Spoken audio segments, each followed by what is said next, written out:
સરકારની રાહત વ્યવસ્થા શંકરભાઈ ચૌધરી અને પરબતભાઈ પટેલના પ્રશંસનીય પ્રયત્ન બનાસકાંઠા જિલ્લામાં આવેલા પૂરગ્રસ્ત વિસ્તારોમાં ગુજરાત સરકારે તાત્કાલિક ધોરણે સૂકા ઘાસની પૂરતી વ્યવસ્થા મોકલતા પશુપાલકો મોટો હાશકાર અનુભવાયો છે। આ સમગ્ર કામગીરીમાં ગુજરાત વિધાનસભાના અધ્યક્ષ શ્રી શંકરભાઈ ચૌધરી તથા પૂર્વ સાંસદ શ્રી પરબતભાઈ પટેલની ભૂમિકા પ્રશંસનીય રહી છે। બંને લોકપ્રિય નેતાએ બનાસકાંઠાના ખેડૂતો અને પશુપાલકોની પીડા સરકાર સુધી પહોંચાડી અને તાત્કાલિક સહાય ઉપલબ્ધ થાય તે માટે સતત પ્રયત્નશીલ રહ્યા।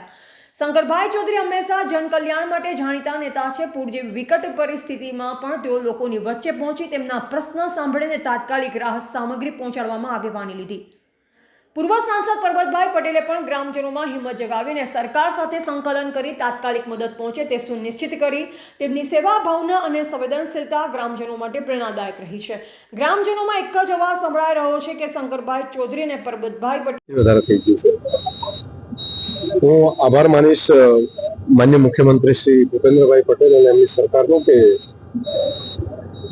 એમણે અહીંયા આવ્યા ત્યારે એક જાહેરાત કરી હતી કે ઘાસ માટે પણ વ્યવસ્થા અમે કરીશું। અહીંના લોકોની એક માગણી હતી કે ગાય ભેંસ માટે ખાસ સૂકું ઘાસ મળે, કેમ કે ઘણું બધું ઘાસ પલળી ગયું। તો આજે થરાદ તાલુકાની અંદર આપ જોઈ રહ્યા છો મોટા પ્રમાણમાં ટ્રકો આવી છે અને આ ઘાસ દરેક ગામ સુધી પહોંચાડવા માટેનું આગળ વધારી રહ્યા છે।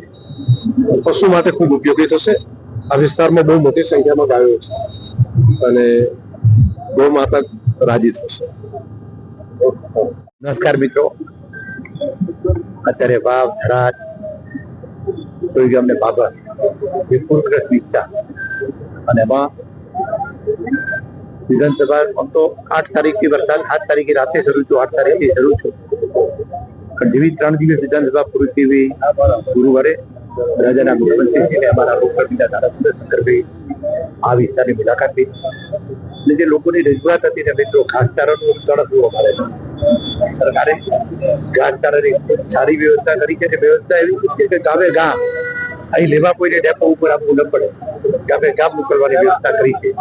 રાજ્યના મુખ્યમંત્રીશ્રીને ધારાસભ્યજીને પણ ધન્યવાદ ખેડૂતો માટે બીજી બધી સહાય, પશુઓ માટે આ સહાય આપી છે। ઘાસ વગર અત્યારે બધાની જરૂરિયાત છે એટલે મિત્રો બધાને સરકારને ખૂબ આભાર માનું। તમે મિત્રો પણ તમારા મારફત સમાચાર આપતા જતા હોય જેની સરકાર પણ સહાય આભાર।